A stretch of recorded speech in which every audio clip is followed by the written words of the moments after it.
Hello friends, welcome to toppers world. നമ്മുടെ ഇന്നത്തെ class 5ാം ക്ലാസ്സിലെ കൂട്ടുകാരുടെ ഇംഗ്ലീഷാണ്. ഇംഗ്ലീഷിലെ നമ്മുടെ first unit the warmth of love എന്നുള്ള ഫസ്റ്റ് യൂണിറ്റിലെ സെക്കൻഡ് ചാപ്റ്റർ എ ഫ്രണ്ട്. അപ്പോൾ നമ്മൾ ഫസ്റ്റ് യൂണിറ്റിൻ്റെ ക്ലാസ് നമ്മൾ ഓൾറെഡി അപ്ലോഡ് ചെയ്തിട്ടുണ്ട്. ഫസ്റ്റ് ചാപ്റ്ററിൻ്റെ ക്ലാസ് ഒക്കെ അപ്ലോഡ് ചെയ്തിട്ടുണ്ട്. കാണാത്ത കൂട്ടുകാർ നിങ്ങൾ തീർച്ചയായും കാണുക. യൂണിറ്റ് ടെസ്റ്റിൻ്റെ ക്ലാസ്സുകളൊക്കെ നമ്മൾ അപ്ലോഡ് ചെയ്തിട്ടുണ്ട് കേട്ടോ. അപ്പോൾ രണ്ടാമത്തെ ചാപ്റ്ററാണ് എ ഫ്രണ്ട് എന്നുള്ളത്. ഇതൊരു പോമാണ് കേട്ടോ. അപ്പോൾ നമുക്ക് എന്ത് ചെയ്യാം, ചാപ്റ്ററിലോട്ട് പോവാം.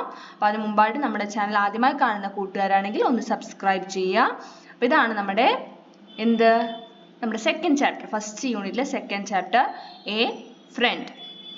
അപ്പോൾ എന്താണ്, നമുക്ക് ഹെഡിങ് വായിക്കുമ്പോൾ തന്നെ മനസ്സിലാവുന്നുണ്ടല്ലോ എന്തായിരിക്കും ഈ പോമിന്റെ ഒരു ഉള്ളടക്കം, ആശയം എന്തായിരിക്കും, അല്ലെങ്കിൽ പോമിൽ എന്തിനെ കുറിച്ചായിരിക്കും പറയുന്നുണ്ടാവുക?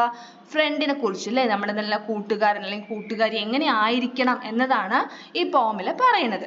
ഓക്കെ, നമുക്ക് എന്ത് ചെയ്യാം, പോം വൺ ടൈം റീഡ് ചെയ്യാം. ഓക്കെ.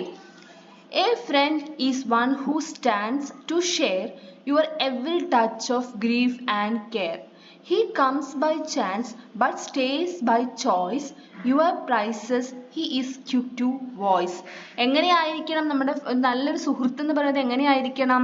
നമുക്ക് എന്തും ഷെയർ ചെയ്യാൻ പറ്റുന്ന ആളായിരിക്കണം. A friend is one who stands to share your every touch of grief and care.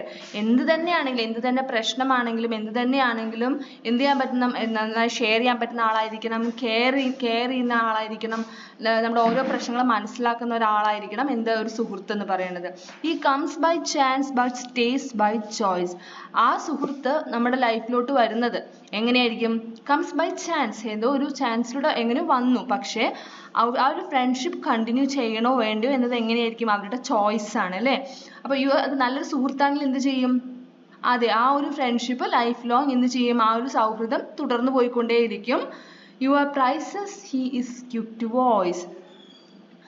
Next stanza. No grievous fault or passing whim can make an enemy of him, and though you need be great or small, his strength is yours throughout it all. എന്താണ്? No grievous fault or passing whim can make an enemy of him. നമ്മുടെ എന്ത് തന്നെ, അതായത് എന്ത് തന്നെ ഫോൾട്ടോ അല്ലെങ്കിൽ എന്ത് തന്നെ പ്രശ്നങ്ങളോ അല്ലെങ്കിൽ എന്ത് തന്നെ ആണെങ്കിലും ഒരിക്കലും തന്നെ ആ സുഹൃത്തിന്റെ മനസ്സിൽ നമ്മൾ എന്താവില്ല, ഒരു ശത്രു ആവില്ല. അതേപോലെ തന്നെ നമ്മുടെ മനസ്സിലും ആ സുഹൃത്ത് എന്താവില്ല, ഒരു ശത്രുവായിട്ട് മാറില്ല. ഒരു എനിമി എന്ന് വെച്ചാൽ ഒരു ശത്രുവായിട്ട് മാറില്ല. And through your need B great or small, നമ്മുടെ ആവശ്യങ്ങൾ എന്ത് തന്നെയാണെങ്കിലും അത് ചെറുതായിക്കോട്ടെ വലുതായിക്കോട്ടെ, അതിനോടൊപ്പം നിൽക്കുന്ന ആളായിരിക്കില്ല നല്ലൊരു സുഹൃത്ത് എന്ന് പറയുന്നത്. അത് മനസ്സിലാക്കുന്ന ഒരാളായിരിക്കും. His strength is yours throughout it all.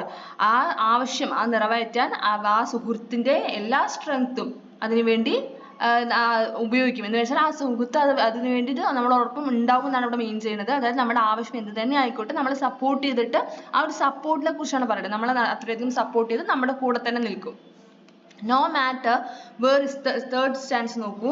No matter where your path may turn, your welfare is his chief concern. അതായത് എന്താണ്?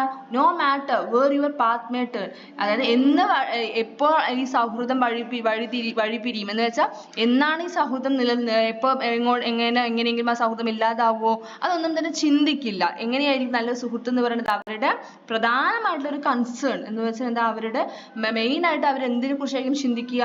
നമ്മുടെ നല്ലതിന് വേണ്ടിയിട്ട്. നമ്മൾ എവിടെ തന്നെയാണെങ്കിലും, എവിടെ പോയാലും, ഇപ്പൊ ചില സൗഹൃദങ്ങളൊക്കെ എങ്ങനെയാണ്, എന്നും കാണുന്നവരൊന്നും ആയിരിക്കില്ല അല്ലെ, പല ഭാഗങ്ങളിലായിരിക്കും. പക്ഷെ അവരുടെ ആ ഒരു സൗഹൃദം അപ്പോഴും നിലനിൽക്കുന്നുണ്ടാവും, ആ ഒരു ബോണ്ടിങ്, ഒരു ഫ്രണ്ട്ഷിപ്പ് എന്ന് പറയുന്നത്. കാരണം എന്താ, അവരുടെ ചിന്ത എന്ന് പറയുന്നത് എത്ര ദൂരെ തന്നെയാണെങ്കിലും, ചിലപ്പോൾ ഡെയിലി കാണാൻ പറ്റില്ല, എപ്പോഴെങ്കിലേക്ക് കാണാൻ പറ്റുള്ളൂ. അങ്ങനെയാണെങ്കിൽ പോലും അവരുടെ മെയിൻ ആയിട്ടുള്ള അവർ എന്തിനു വേണ്ടിയിട്ടായിരിക്കും അവർ ഫസ്റ്റ് പ്രയോറിറ്റി കൊടുക്കുക? എന്തിനായിരിക്കും? നമ്മുടെ സുഹൃത്തിന്റെ നല്ലതിന് വേണ്ടി. അത് എവിടെയാണെങ്കിലും നന്നായി ജീവിക്കണം, നല്ല രീതിയിൽ ജീവിക്കണം എന്നുള്ള അതായിരിക്കും അവരുടെ പ്രധാനമായിട്ടുള്ള ഒരു കൺസേൺ എന്ന് പറയുന്നത്. No matter what your dream may be, he prays your dream soon to see. എന്താണ്? അതായത് നമ്മുടെ ആഗ്രഹം എന്ത് തന്നെ ആയിക്കോട്ടെ, നമ്മുടെ ആഗ്രഹം എന്ത് തന്നെയാണെങ്കിലും, നമ്മുടെ സ്വപ്നം എന്ത് തന്നെയാണെങ്കിലും നമ്മുടെ സുഹൃത്ത് എന്ന് പറയുന്നത് എന്ത് ചെയ്യും? നമ്മുടെ സ്വപ്നം എത്രയും പെട്ടെന്ന് വിജയമായി മാറട്ടെ അല്ലെങ്കിൽ അത് സഫലമാകട്ടെ എന്നായിരിക്കും ആ സുഹൃത്ത് പ്രാർത്ഥിക്കുക. തീർച്ചയായിട്ടും അങ്ങനെയായിരിക്കില്ല. ഒരു നല്ല സുഹൃത്ത് എന്ന് പറയുന്നത് എങ്ങനെയായിരിക്കണം? നമ്മുടെ അതായത് നിങ്ങളുടെ ആഗ്രഹം ഒന്നും നടക്കരുത് എന്ന് പറഞ്ഞിട്ട് പ്രാർത്ഥിക്കുന്ന ആളായിരിക്കുമോ? അങ്ങനെ ആയിരിക്കില്ല അല്ലെ. നമ്മളോടൊപ്പം സപ്പോർട്ട് ചെയ്ത് നമ്മളെ കെയർ ചെയ്തിട്ട് അതുപോലെ തന്നെയാണ് കേട്ടോ. അപ്പൊ നമ്മുടെ സുഹൃത്ത് എന്ന് പറയുന്നത് അതുപോലെ തന്നെ ആയിരിക്കണം നമ്മൾ മറ്റൊരാളുടെ സുഹൃത്താകുമ്പോഴും അല്ലെ. ഇതേപോലെ അവരെയും നമ്മൾ എന്ത് ചെയ്യണം? കെയർ ചെയ്യണം, സപ്പോർട്ട് ചെയ്യണം. അവരുടെ ആഗ്രഹങ്ങൾ നല്ല ആഗ്രഹങ്ങളാണെങ്കിൽ കേട്ടോ, നല്ല ആഗ്രഹങ്ങളാണെങ്കിൽ എന്ത് ചെയ്യണം? അത് സക്സസ് ആവാൻ വേണ്ടി, അത് വിജയിക്കാൻ വേണ്ടി പ്രാർത്ഥിക്കണം അല്ലേ. There is no wish your tongue can tell, but what it is your friends as well. അതായത് നമ്മുടെ ആഗ്രഹം എന്താണെന്ന് നമ്മൾ പറഞ്ഞില്ലെങ്കിലും അത് മനസ്സിലാക്കാൻ കഴിവുള്ള ആളായിരിക്കും നമ്മുടെ നല്ലൊരു സുഹൃത്ത് എന്ന് പറയുന്നത്. The life of him who has a friend is double guarded to the end. അതായത് നല്ലൊരു സുഹൃത്ത് എന്ന് പറയുന്നത് എങ്ങനെയായിരിക്കും? നമ്മുടെ ലൈഫിലെ ഒരു ഡബിൾ ഗാർഡ് എന്ന് വെച്ചാൽ അത്രയും സുരക്ഷിതത്വം നമുക്ക് നൽകുന്ന ഒരാളായിരിക്കും. ഡബിൾ ഗാർഡ് എന്ന് വെച്ചാൽ ഇരട്ടി സുരക്ഷിതത്വം അല്ലേ. അത്രയും ഒരു സുരക്ഷിതത്വം നൽകുന്ന ഒരാളായിരിക്കും നമ്മുടെ നല്ലൊരു സുഹൃത്ത് എന്ന് പറയുന്നത്. അപ്പൊ എങ്ങനെയാ പറയണത്? എന്തൊക്കെയാ ഇവിടെ പറഞ്ഞത്? നമ്മള് നല്ല കെയർ ചെയ്യുന്ന, അതായത് നമുക്ക് എന്ത് വിഷയമാണെങ്കിലും എന്ത് തന്നെയാണെങ്കിലും നമുക്ക് ഷെയർ ചെയ്യാൻ പറ്റുന്ന, അതുപോലെ തന്നെ എന്തും നല്ല കെയർ ചെയ്യുന്ന അല്ലേ, നല്ല കെയർ ചെയ്യുന്ന, അതുപോലെ തന്നെ നമ്മുടെ ആഗ്രഹങ്ങൾ എന്ത് തന്നെയാണെങ്കിലും അത് ചെറുതോ വലുതോ എന്ത് തന്നെയാണെങ്കിലും അതിന് ഫുൾ സപ്പോർട്ട് നൽകി, അവരുടെ ഫുൾ സ്ട്രെങ്ത് നൽകി നമ്മളോടൊപ്പം സപ്പോർട്ട് ചെയ്യുന്ന ഒരാളായിരിക്കും. അതോടൊപ്പം നമ്മുടെ നല്ലതായിരിക്കും, നമ്മുടെ വെൽഫെയർ ആയിരിക്കും അവരുടെ പ്രധാനമായിട്ടുള്ള അവര് ഫസ്റ്റ് പ്രയോറിറ്റി അല്ലെങ്കിൽ അവരുടെ കൺസേൺ എന്ന് പറയുന്നത് അതായിരിക്കും. നമ്മുടെ സ്വപ്നങ്ങൾ നിറവേറാൻ വേണ്ടി പ്രാർത്ഥിക്കുന്ന ആളായിരിക്കും നല്ലൊരു സുഹൃത്ത് എന്ന് പറയുന്നത്. അപ്പോൾ നല്ലൊരു സുഹൃത്ത് എങ്ങനെയായിരിക്കണം എന്നാണ് ഇവിടെ പറയുന്നത്. ഗ്രീഫ് എന്ന് പറഞ്ഞാൽ എന്താ? ദുഃഖം. അതായത് നമ്മുടെ ഏത് ദുഃഖത്തിൽ, സന്തോഷത്തിൽ മാത്രമല്ല സങ്കടത്തിൽ നമ്മളോടൊപ്പം പങ്കുചേരുന്ന ഒരാളായിരിക്കും നല്ലൊരു സുഹൃത്ത് എന്ന് പറയുന്നത്. നമ്മുടെ പാസിംഗ് വിം എന്ന് പറയുന്നത് എന്താണ്? അത് ചെറിയ വിം എന്ന് പറയുന്നത് ഇഷ്ടം എന്നാണ് കേട്ടോ ഇവിടെ പറയുന്നത് മീനിങ്. ട്രിംഫ് എന്ന് വെച്ചാൽ വിജയം. ഓക്കെ, അപ്പൊ നമുക്ക് ഈ ഒരു പോയിന്റിൽ ഈ പോമിൽ നമ്മൾ എന്തിനെ കുറിച്ചാണ് ഇവിടെ പോയിട്ട് ഉദ്ദേശിക്കുന്നത് നമുക്ക് മനസ്സിലായല്ലോ. നല്ലൊരു സുഹൃത്ത് എങ്ങനെയായിരിക്കണം എന്നുള്ളത് അല്ലേ. അപ്പൊ ഈ പോം എഴുതിയിരിക്കുന്നത് ആരാണ്? അബൌട്ട് ദ പോയിറ്റ് നോക്കാം നമുക്ക്. പോയറ്റിന്റെ നെയിമാണ് എഡ്ഗർ ആൽബർട്ട് ഗസ്റ്റ്. അദ്ദേഹം ജനിച്ചത് 1881 അദ്ദേഹം മരണപ്പെട്ടത് 1959 Edgar Albert Gust was born in England. His first poem was published at the age of 17. അദ്ദേഹം എവിടെയാണ് ജനിച്ചത്? ഇംഗ്ലണ്ടിലാണ്. അദ്ദേഹത്തിന്റെ ഫസ്റ്റ് പോം പബ്ലിഷ് ചെയ്തത് അദ്ദേഹത്തിന്റെ 17ാമത്തെ വയസ്സിലാണ് കേട്ടോ. He has written more than 11,000 poems. അദ്ദേഹം എത്ര പോംസ് റൈറ്റ് ചെയ്തിട്ടുണ്ട്? more than 11,000, 11,000-ലധികം പോംസ് അദ്ദേഹം റൈറ്റ് ചെയ്തിട്ടുണ്ട്. ഓക്കെ, നെക്സ്റ്റ് നമുക്ക് ഈ പോമിലെ ചോദ്യോത്തരങ്ങൾ നോക്കാം. Let's explore the poem. First question, who is your best friend? Why is your friend important to you? നിങ്ങളോടാണ് ചോദ്യം ട്ടോ. അപ്പോൾ എല്ലാവർക്കും ഒരേപോലെ നമ്മളിവിടെ ഒരു ഉദാഹരണമായിട്ട് നെയിം എഴുതിയിട്ടുണ്ടാവും. എല്ലാവരും അതേ നെയിം എടുത്ത് കോപ്പി ചെയ്യരുത്. എന്ത് ചെയ്യണം? നിങ്ങളുടെ ഫ്രണ്ട് ആരാണെന്നാണ് ചോദിക്കുന്നത്. അപ്പോൾ നിങ്ങളുടെ ബെസ്റ്റ് ഫ്രണ്ട് ആരാന്ന് എഴുതുക. എന്തുകൊണ്ടാണ്? Why is your friend important to you? എന്തുകൊണ്ടാണ് നിങ്ങളുടെ ആ സുഹൃത്ത് നിങ്ങൾക്ക് ഇമ്പോർട്ടന്റ് ആവുന്നത്? Why is your friend important to you? അല്ലേ, നിങ്ങൾക്ക് എന്തുകൊണ്ടാണ് ആ സുഹൃത്ത് ഇമ്പോർട്ടന്റ് ആവാനുള്ള കാരണങ്ങൾ എന്തൊക്കെയാണ്? My best friend is Vimal. I like my friend because he understands and support me. Okay, എന്നെ നല്ല രീതിയിൽ അണ്ടർസ്റ്റാൻഡ് ചെയ്യുന്ന ഒരാളാണ്, എന്നെ സപ്പോർട്ട് ചെയ്യുന്ന ആളായതുകൊണ്ടാണ് എനിക്ക് ആ ഫ്രണ്ട് വളരെ ഇമ്പോർട്ടൻ്റ് എന്ന് പറയുന്നത്. രണ്ടാമത്തെ ചോദ്യം, what do you learn about A good front from the poem? ഈ പോമിൽ നിന്ന് ഒരു നല്ലൊരു സുഹൃത്ത്, ഒരു ഗുഡ് ഫ്രണ്ട് എന്ന് പറയുന്നത് എങ്ങനെ ആവണം എന്നാണ് നമ്മൾ ലേൺ ചെയ്തത്, നമ്മൾ പഠിച്ചത്. എങ്ങനെയാണ്? A good friend is someone who we can share our joys and sorrows and always stands by our side in good and bad time. എങ്ങനെയായിരിക്കും ഒരു നല്ലൊരു സുഹൃത്ത് എന്ന് പറയുന്നത്? നമ്മുടെ സന്തോഷങ്ങളും സങ്കടങ്ങളും, സോറോ എന്ന് വെച്ചാൽ സങ്കടം കേട്ടോ, സങ്കടങ്ങളും ഷെയർ ചെയ്യാൻ പറ്റുന്ന ഒരാളായിരിക്കും. അതേപോലെ തന്നെ നമ്മുടെ നല്ല സമയങ്ങളിലും നമ്മുടെ ചീത്ത സമയങ്ങളിലും, നമുക്ക് സങ്കടം വരുമ്പോഴും ദുഃഖം വരുന്ന സമയങ്ങളൊക്കെ നമ്മളോടൊപ്പം നിൽക്കുന്ന ഒരാളായിരിക്കും. We can share anything with them. അവരോട് നമുക്ക് എന്തും ഷെയർ ചെയ്യാം, മനസ്സ് തുറന്ന് നമുക്ക് എന്തും ഷെയർ ചെയ്യാൻ പറ്റുന്ന ഒരാളായിരിക്കും. They will not tell anyone about our mistakes. നമ്മൾ എന്തെങ്കിലും മിസ്റ്റേക്ക് ചെയ്ത് കഴിഞ്ഞാൽ അവളെ ഇങ്ങനെ ഒരു മിസ്റ്റേക്ക് ചെയ്തിട്ടുണ്ട് കേട്ടോ എന്ന് പറഞ്ഞിട്ട് 10 പേരെടുത്ത് പറയുന്ന ഒരാൾ നല്ലൊരു സുഹൃത്താണോ? അല്ല അല്ലേ. അപ്പൊ നമ്മൾ എന്തെങ്കിലും മിസ്റ്റേക്ക് ചെയ്തിട്ടുണ്ടെങ്കിൽ അത് ആരോടും പറയില്ല. പക്ഷെ എന്ത് ചെയ്യണം? ആ മിസ്റ്റേക്ക് റെക്ടിഫൈ ചെയ്യുക കറക്റ്റ് ചെയ്യുന്ന ഒരാളായിരിക്കും അല്ലേ. നമ്മൾ എന്ത് തെറ്റ് ചെയ്താലും നമ്മുടെ ഒപ്പം കൂടെ നിൽക്കുന്ന ഒരാൾ സുഹൃത്തെന്ന് പറയാൻ പറ്റുമോ? അതും പറ്റില്ല. നമ്മളൊരു മിസ്റ്റേക്ക് ചെയ്തു, ചിലപ്പോൾ നമ്മൾ അറിഞ്ഞോ അറിയാതെ ഒരു തെറ്റ് ചെയ്താൽ നമ്മുടെ നല്ലൊരു സുഹൃത്താണെങ്കിൽ എന്ത് ചെയ്യും? നീ ചെയ്തത് തെറ്റാണെങ്കിൽ തെറ്റാണ്, അങ്ങനെ ചെയ്യാൻ പാടില്ല എന്ന് പറഞ്ഞ് നമ്മൾ പറഞ്ഞ് മനസ്സിലാക്കുന്ന ഒരാളായിരിക്കണം അല്ലേ? അല്ലെങ്കിൽ അത് തെറ്റ് തിരുത്തി തരുന്ന ഒരാളായിരിക്കണം നല്ലൊരു സുഹൃത്ത് എന്ന് പറയുന്നത്. They will take care of all our needs. They will also pray for the success of our life. നമ്മുടെ ലൈഫിന് വേണ്ടി പ്രേ ചെയ്യുന്ന പ്രാർത്ഥിക്കുന്ന ഒരാളായിരിക്കും അല്ലേ? അതെ, ഇതെല്ലാം തന്നെ എന്താണ്? നിങ്ങളൊരു ഒരാളുടെ നല്ലൊരു സുഹൃത്താണെങ്കിൽ ഇത് ക്വാളിറ്റീസ് എല്ലാം തന്നെ നിങ്ങൾക്കും വേണം അല്ലേ? അപ്പോഴല്ലേ നമ്മൾ അയാളുടെ നല്ലൊരു സുഹൃത്താണെന്ന് പറയാൻ പറ്റുള്ളൂ.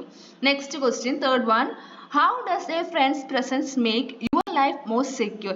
എങ്ങനെയാണ് ഒരു സുഹൃത്തിന്റെ പ്രസൻസ് നിങ്ങളുടെ ലൈഫ് നല്ല സുരക്ഷിതത്വമായി നിങ്ങൾക്ക് ഫീൽ ചെയ്യുക? എങ്ങനെയായിരിക്കും?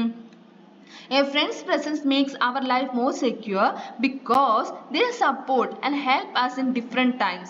A good friend is deeply interested in our well-being and success. Our welfare is their chief concern. Life with them is double guarded and secure. നാലാമത്തെ ചോദ്യം, how does the poem encourage us to be good friends? എങ്ങനെയാണ് ഈ poem encourage ചെയ്യുന്നത് നമ്മളെ? The poem encourages us to be good friends by reminding us to listen, understand, support and help each other in good and bad times. Also be loyal to each other in any situation. എങ്ങനെയാണ് നമുക്ക് നല്ലൊരു സുഹൃത്താവാൻ ഈ poem encourage ചെയ്യുന്നത് വെച്ചാൽ നമ്മളെ remind ചെയ്യിപ്പിക്കണം, ഓർമ്മപ്പെടുത്തണം. എന്തായിരിക്കും നല്ല സുഹൃത്തുക്കൾ എന്ന് പറയുന്നത്? എങ്ങനെയായിരിക്കണം? പരസ്പരം കേൾക്കുന്ന, അതായത് നല്ല ലിസൺ ചെയ്യുന്ന, അതേപോലെ തന്നെ അണ്ടർസ്റ്റാൻഡ് മനസ്സിലാക്കാൻ പറ്റുന്ന, സപ്പോർട്ട് ചെയ്യുന്ന, ഹെൽപ്പ് ചെയ്യുന്ന, അവരുടെ നല്ല സമയത്തായിക്കോട്ടെ അവരുടെ ബാഡ് ടൈമിലായിക്കോട്ടെ സപ്പോർട്ട് ചെയ്യുന്ന ഒരാളായിരിക്കണം നല്ലൊരു സുഹൃത്ത് എന്ന് പറയുന്നത്. അതേപോലെ തന്നെ ഏതോ ഒരു സിറ്റുവേഷനിലാണെങ്കിലും എന്തായിരിക്കണം? ലോയൽ ആയിരിക്കണം അല്ലേ? കള്ളത്തരങ്ങളൊന്നും ഇല്ലാതെ നല്ലൊരു ഫ്രണ്ട്ഷിപ്പ് ഉണ്ടായിരിക്കണം അവർക്കിടയിൽ. ഓക്കെ, നെക്സ്റ്റ് നമുക്ക് ആക്ടിവിറ്റീസിലേക്ക് നോക്കാം. First activity 1. What are the qualities of a good concern? അപ്പൊ നമ്മൾ ക്വസ്റ്റ്യൻ ആൻസേഴ്സ് കംപ്ലീറ്റ് ആയിരിക്കുകയാണ്. നമ്മൾ ആക്ടിവിറ്റീസ് ആണ് ചെയ്യുന്നത്. What are the qualities of a good friend? Complete the word web given below. എന്തായിരുന്നു ഒരു ഗുഡ് ഫ്രണ്ട് ആവേണ്ട ക്വാളിറ്റീസ് എന്തൊക്കെയാണ്? നമ്മുടെ പോമിൽ തന്നെ പറയുന്നുണ്ട് അല്ലേ? അപ്പൊ അതാണ് ഇവിടെ എഴുതേണ്ടത്. ഷെയറിംഗ് ഉണ്ടായിരിക്കണം, പിന്നെയോ കെയറിംഗ് ഉണ്ടായിരിക്കണം, ഹെൽപ്പിംഗ് ഉണ്ടായിരിക്കണം, ഹോണസ്റ്റ് ആയിരിക്കണം, സത്യസന്ധരായിരിക്കണം, കൈൻഡ് ഉണ്ടായിരിക്കണം, ലോയാലിറ്റി ഉണ്ടായിരിക്കണം. Next activity 2. Read the lines of the poem. അപ്പോൾ ഇവിടെ നമ്മുടെ പോമിലെ ലൈൻസ് തന്നിട്ടുണ്ട്, ആദ്യം റീഡ് ചെയ്യാം. A friend is one who stands to share your every touch of grief and care.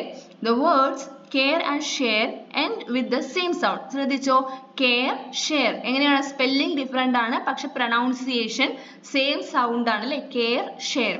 They are called, നമ്മൾ ചെറിയ ക്ലാസ് തൊട്ടേ നമ്മൾ പഠിക്കുന്നതാണ്.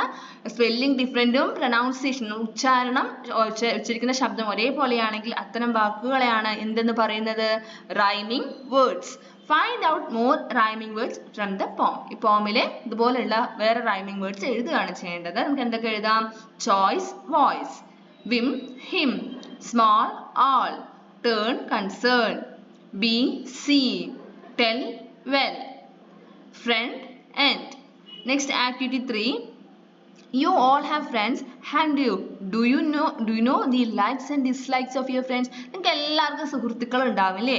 അപ്പൊ നിങ്ങൾക്ക് എന്താ അറിയുമെന്നാണ് ഇവിടെ ചോദിക്കുന്നത്. നിങ്ങളുടെ സുഹൃത്തിന്റെ ഇഷ്ടങ്ങളും അനിഷ്ടങ്ങളും, ലൈക്സ് ആൻഡ് ഡിസ്ലൈക്സ് എന്ന് വെച്ചാൽ അവർക്ക് എന്തൊക്കെ ഇഷ്ടമാണ് എന്തൊക്കെ ഇഷ്ടമല്ല എന്ന് നിങ്ങൾക്ക് അറിയുമോ? Ask your friends about their likes and dislikes and write them in the space provided. An example is given for you. അപ്പൊ ഇത് നിങ്ങൾ നിങ്ങളുടെ ഫ്രണ്ട്സിനോട് ചോദിച്ചിട്ട് എഴുതേണ്ട ഒരു ആക്ടിവിറ്റിയാണ് കേട്ടോ. നമ്മളൊരു എക്സാമ്പിൾ ആയിട്ട് നമ്മൾ എഴുതിയിട്ടുണ്ടെന്നേ ഉള്ളൂ. എന്താണ്, നിങ്ങൾ നിങ്ങളുടെ സുഹൃത്തുക്കളുടെ ചോദിച്ചാൽ അവർക്ക് എന്താണ് ഇഷ്ടം എന്ത് ഇഷ്ടമല്ല അങ്ങനെയാണ് എഴുതേണ്ടത്. സെന്റൻസ് വൈസ് എഴുതുക കേട്ടോ, ഓരോ സുഹൃത്തുക്കളുടെയും ഓരോ ഫ്രണ്ട്സിന്റെയും. ഇവിടെ എഴുതിയിരിക്കുന്നത് Tommy likes football, he doesn't like cricket. നമുക്ക് എങ്ങനെ എഴുതിയിരിക്കുന്നത്?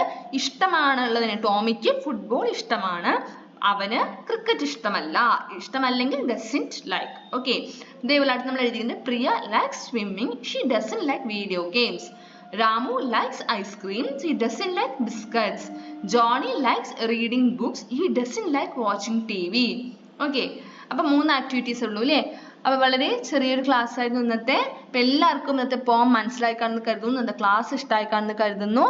അതോടൊപ്പം നമ്മൾ ഒന്നും കൂടെ ഓർമ്മപ്പെടുത്തുകയാണ്, നമ്മുടെ ചാനൽ ഇനിയും സബ്സ്ക്രൈബ് ചെയ്യാത്ത കൂട്ടുകാരാണെങ്കിൽ ഒന്ന് സബ്സ്ക്രൈബ് ചെയ്യുക. ക്ലാസ് ഇഷ്ടമായാൽ ലൈക്ക് ചെയ്ത് നിങ്ങളുടെ കൂട്ടുകാർക്കൂടെ ഒന്ന് ഷെയർ ചെയ്ത് കൊടുക്കുക.